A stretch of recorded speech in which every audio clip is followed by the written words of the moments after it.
특별히 이 시간에는 하나님의 말씀을 듣는 시간이오니 이 말씀 앞에 우리의 모든 인생들을 내려놓게 하시고 우리를 고쳐주시고 새롭게 하시는 하나님을 만나는 귀한 은혜가 있게 하여 주시옵소서. 예수님 이름으로 기도하옵나이다. 아멘. 할렐루야. 우리 옆에 분들과 한번 인사했으면 좋겠어요. 당신을 보니 행복합니다.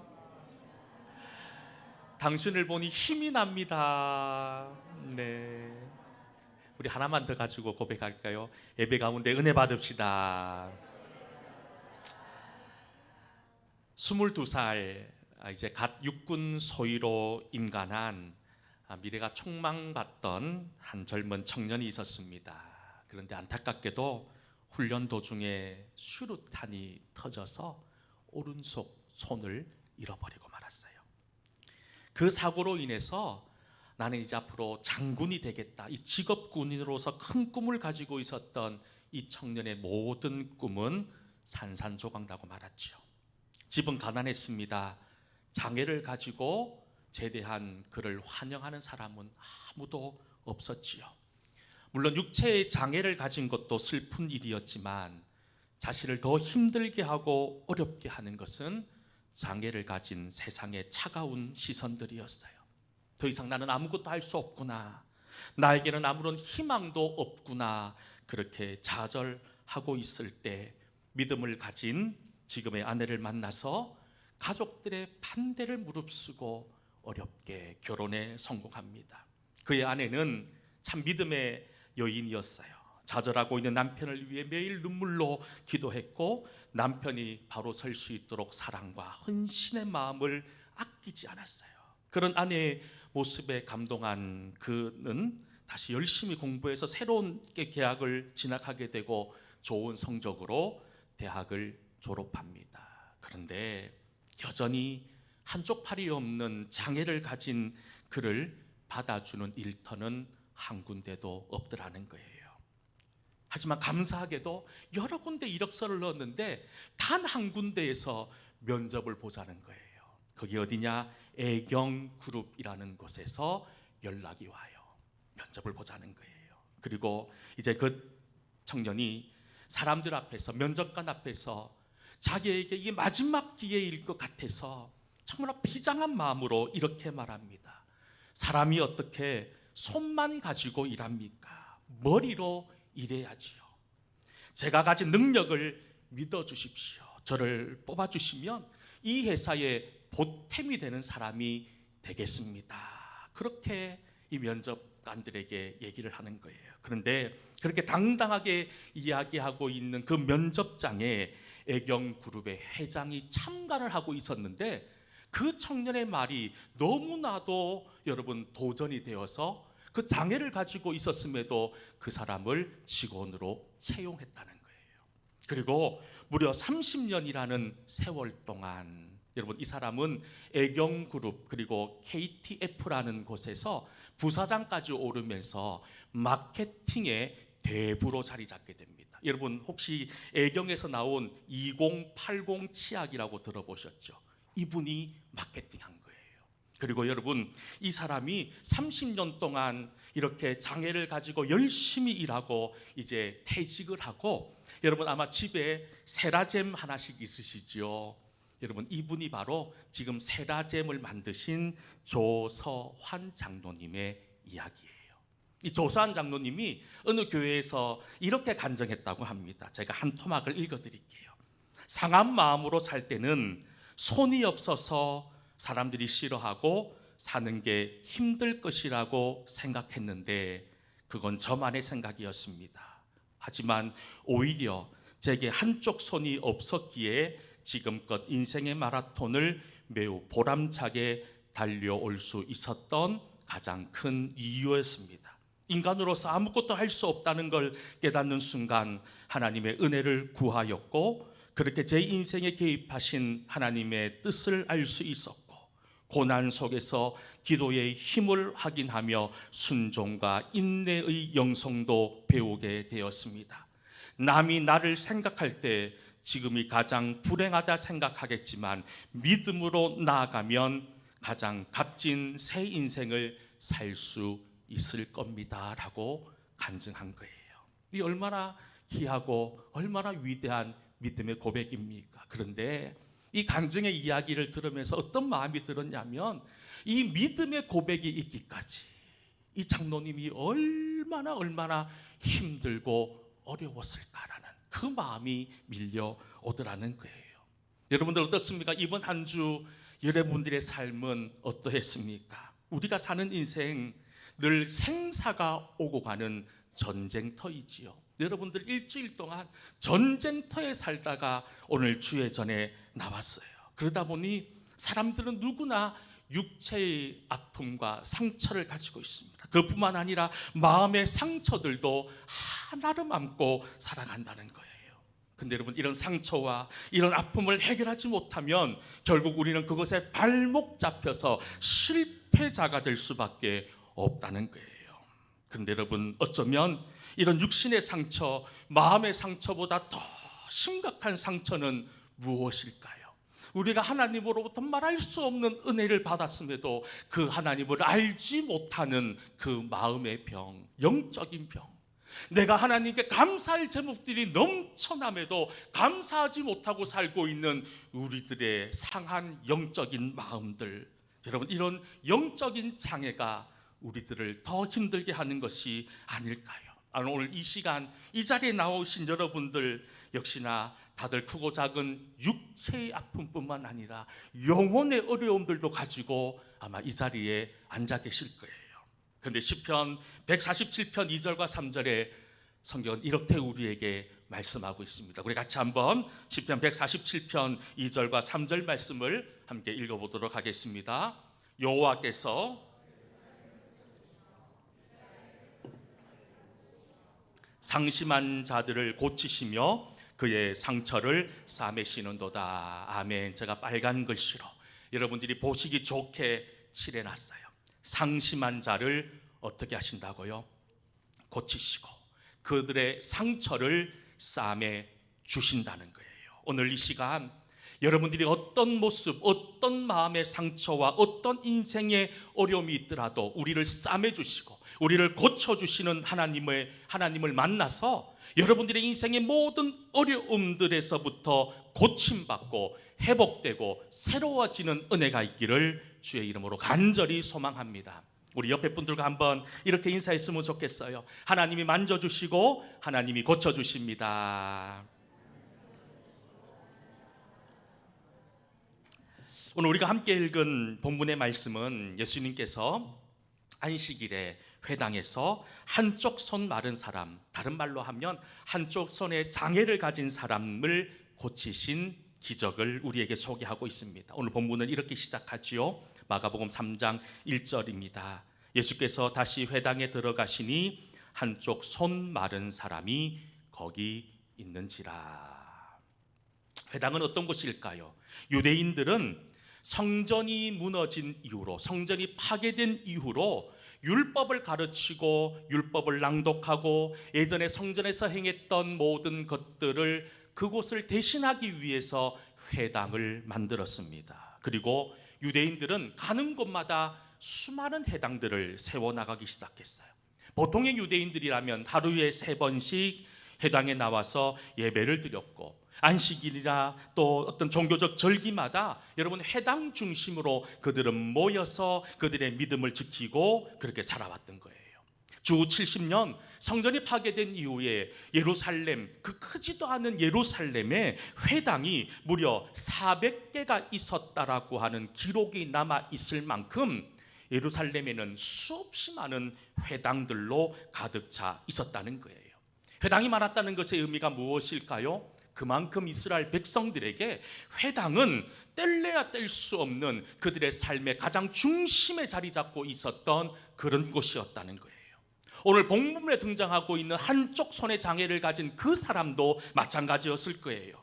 장애로 인해서 아무것도 할 수 없는 그가 유일하게 마음 편하게 쉴 수 있고 안식할 수 있었던 곳은 아마도 회당이었을 거예요. 그래서 아침에 눈을 뜨면 회당을 찾았었고, 그리고 회당 문이 닫히는 그때까지 회당에 있다가 집으로 돌아가는 것이 그의 일상이었을 거예요. 하지만 그 회당에 나오는 사람들의 입장에서 그렇게 이른 새벽부터 늦은 시간까지 회당에 죽치고 앉아있는 그 한쪽 손 마른 사람을 여러분 좋게 생각하는 사람은 아무도 없었을 거예요. 우리 회당과 어울리지 않는 사람이라고 그렇게 생각했을 거예요. 그런데 예수님께서 어떤 회당에 들어오시자마자 다들 싫어하고 꺼리끼는 그 사람을 보자마자 묻지도 따지지도 않고 그 병을 고쳐주셨다는 거예요. 예전에 여러분들 TV에서 재미나게 보았던 프로그램 중에 저는 개인적으로 생활의 달인이라고 하는 프로그램을 재미나게 봤었어요. 우리나라에 참 달인이 많은 것 같아요. 별별 희한한 달인이 많았는데 참 재미나게 봤던 것 중에 하나가 뭐냐 하면 여러분 오래되고 낡고 예를 들어서 뭐 불에 탄 좋은 명품 가방을 새 가방으로 이렇게 바꾸는 그런 장인을 소개하는 그 생활의 달인 프로그램을 본 적이 있어요. 깜쪽같이 너무 새롭고 너무 멋있는 가방으로 변화되는 모습을 보면서 참 신기했던 적이 있는데 여러분 정말 우리가 고쳐져야 될 것이 명품 가방만 고쳐져야 될까요? 정말로 고쳐지고 새로워져야 되는 것, 가장 먼저 고쳐지고 새로워져야 될 것은 바로 저 멀리 있는 것이 아니라 바로 나 자신이라는 거예요. 내가 예수 그리스도를 만나고 새롭게 되고 변화되어야 된다는 거예요. 누구나 자신이 가지고 있는 육체의 질병, 내 인생의 어려움, 그 영혼의 어려움들을 다 가지고 살아가고 있습니다. 그리고 정상적인 사람이라면 그런 인생의 어려운 인생의 문제들을 해결하기 위해서 무단히 노력하실 거예요. 하지만 안타깝게도 우리가 아무리 고치고 우리가 아무리 바꾸고 우리가 아무리 새로워지려고 해도 내 힘과 능력으로는 되지 않더라는 거예요. 심지어 과학의 힘을 빌려보기도 하고 심지어 물질의 힘을 빌려보기도 하고 심지어 세상의 권력의 힘을 빌려서 이 무덤 벽을 이겨내보려고 하지만 여전히 우리 앞에는 높은 담이 놓여 있더라는 거예요. 여러분 왜 그런 줄 아세요? 하나님이 우리를 그렇게 만드셨기 때문인 거예요. 여러분 우리 오늘 성경에 나오는 한쪽 손 마른 사람도 아마 그런 사람이었을 거예요. 그 사람 역시 자신의 약점, 자신의 한계를 극복하기 위해서 얼마나 애쓰고 얼마나 노력했을까요? 하지만 달라지는 게 없었어요. 그대로 그의 장애는 그를 짓누르고 있었던 거예요. 그런데 그 누구도 할 수 없는 일을 하실 수 있는 분이 있습니다. 우리의 영혼, 우리 인생의 어려움, 우리의 삶을 새롭게 바꾸고 고치실 분이 계시다는 거예요.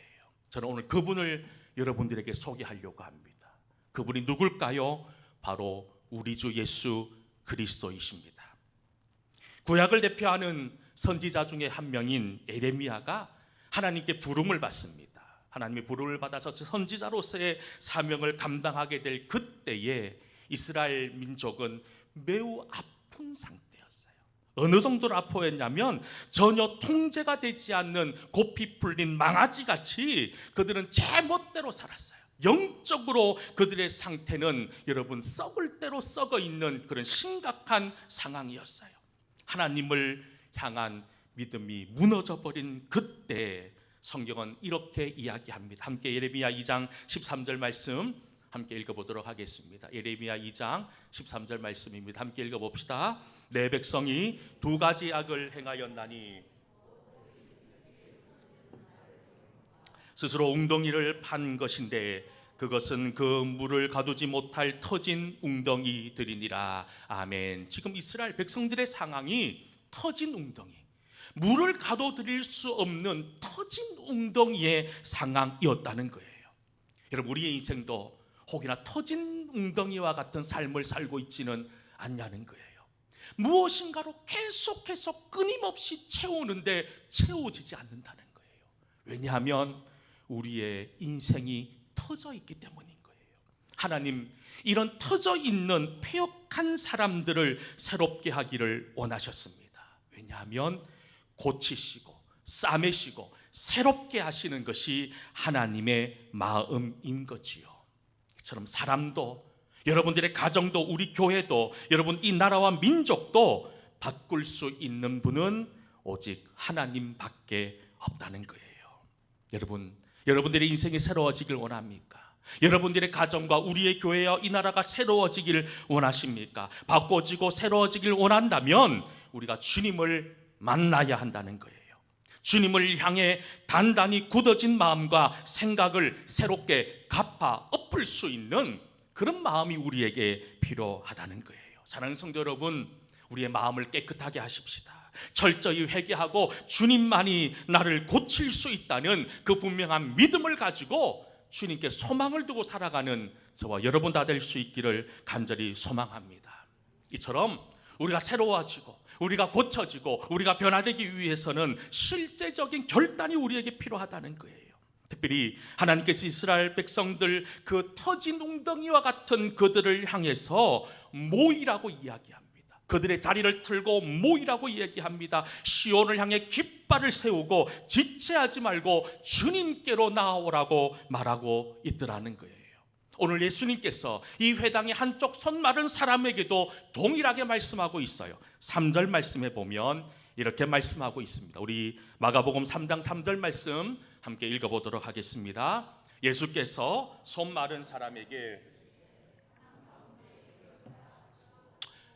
이 한쪽 손 마른 사람에게 예수님이 하십니다. 뭐라고 말씀하냐면 그 많은 사람들 가운데에 일어서라는 거예요. 일어서라는 거예요. 얼마나 부끄러웠을까요? 장애를 가지고 있는 자신의 수치스러움, 그건 숨기고 싶은 일이었을 거예요. 그런데 예수님께서는 그것을 숨기지 말라는 거예요. 사람들 앞에 일어서라는 거예요. 무슨 말일까요? 우리 주님께서 우리를 향해서도 그렇게 말씀하는 거예요. 지금 너가 어떤 문제와 어떤 어려움을 갖고 있다 하더라도 믿음으로 일어서라고 말입니다. 여러분, 절망의 자리에서 믿음의 자리로 일어서라는 거예요.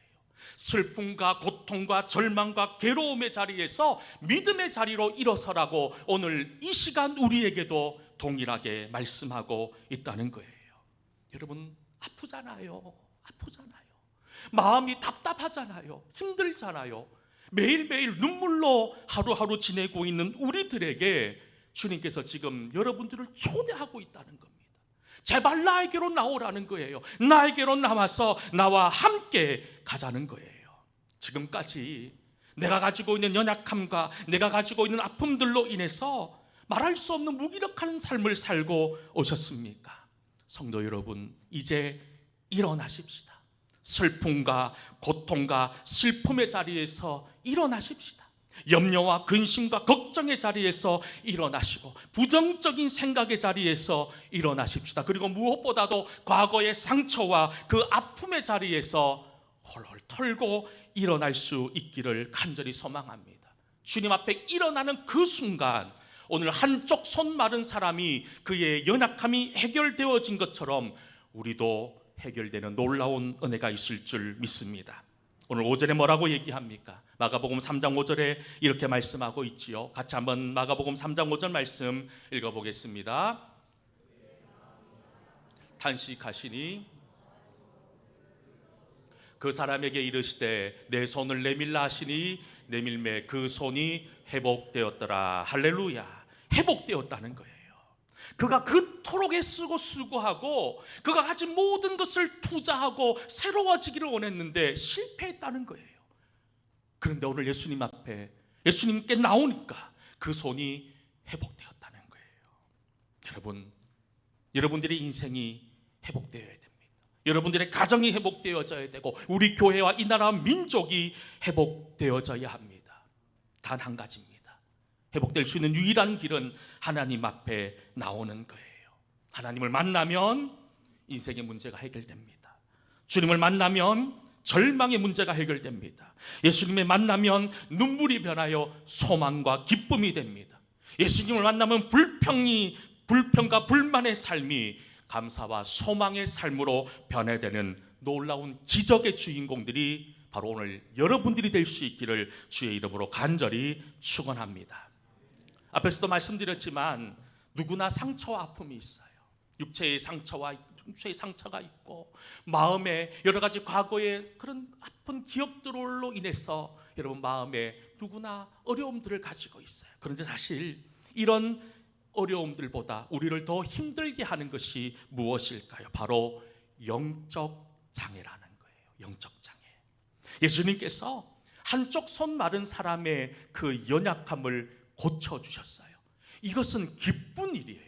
이거는 대단한 감사의 이유가 되는 거예요. 그런데 이 기쁨의 현장, 이 감사의 현장에 함께 있음에도 불구하고 그 감사와 기쁨에 동참하지 못했던 사람들이 있었다는 거예요. 그들이 누구였을까요? 오늘 본문 2절에 이들이 나옵니다. 한번 2절 말씀을 읽어볼까요? 함께 읽습니다. 사람들이 예수를 고발하려 하여 예수님께서 수많은 기적과 이적을 행하셨습니다. 놀라운 가르침도 행하셨지요. 그러니 예수님을 따르는 수많은 사람들이 있었어요. 그런데 예수님을 따랐던 사람들이 모두 다 예수님만을 소망하며 예수님만을 추종하며 따랐던 것은 아니었다는 거예요. 오히려 예수님의 행적을 바라보며 고발의 이유를 잡아내기 위해서, 꼬투리 잡기 위해서 예수님을 따랐던 사람들도 무수히 많았던 거예요. 오늘날 우리 예수님께서 혜성처럼 등장하셨어요. 그리고 유대인들이 그토록 마음에 소망했던 메시아로 사람들은 인정하기 시작합니다. 그러니 가장 그 상황이 불편했던 사람들이 누구였을까요? 그 당시 가장 기득권을 가지고 있었던 대제사장들과 서기관들과 바리새인들과 같은 종교 지도자들이었을 거예요. 그들은 예수님께서 나타나셔서 지금까지 자신들이 누리고 있었던 모든 기득권, 자신들이 누리고 있었던 이 모든 것을 예수님께서 다 빼앗아 간다라고 생각했어요. 그러니 사람을 동원한 거예요. 사람을 붙인 거예요. 예수님께서 혹여나 꼬투리 잡힐 만한 일이 있느냐, 그것을 찾아내라는 거예요.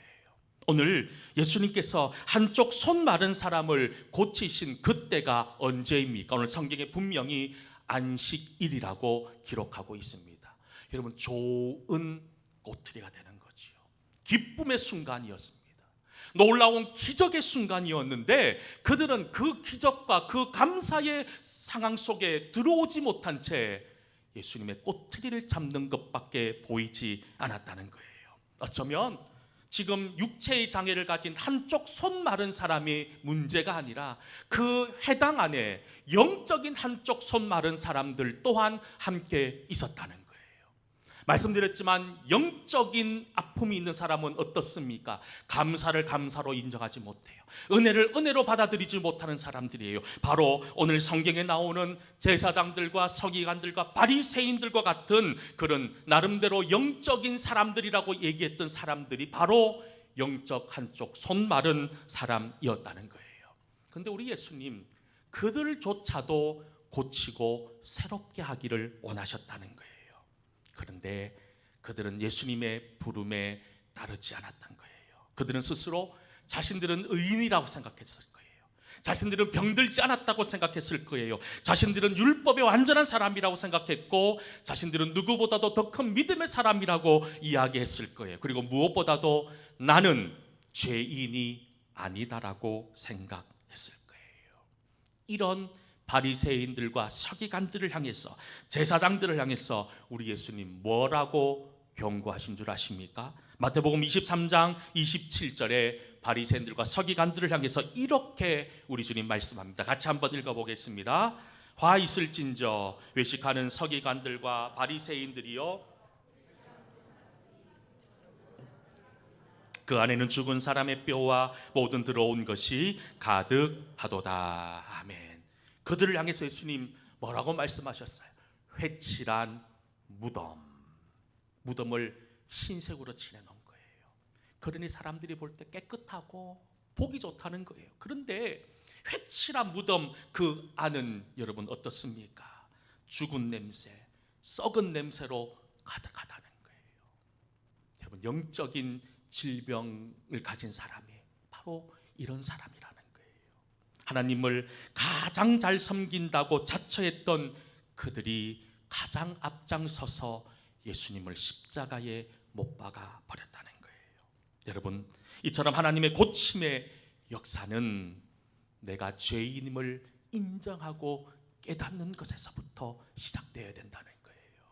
많은 성도들이 입으로는 내가 하나님 죄인입니다라고 이야기하지만 우리의 실존의 삶을 보면 죄인으로 살지 않는다는 거예요. 죄가 없는 사람처럼 살아간다는 거예요. 여러분, 우리가 우리 인생에 해결해야 될 어려움이 있다면 다시 한 번 더 그 출발점은 하나님, 저는 죄인입니다. 하나님 아니면 저는 아무것도 할 수 없는 연약한 존재입니다라고 하는 이 믿음의 고백에서부터 시작되어진다는 거예요.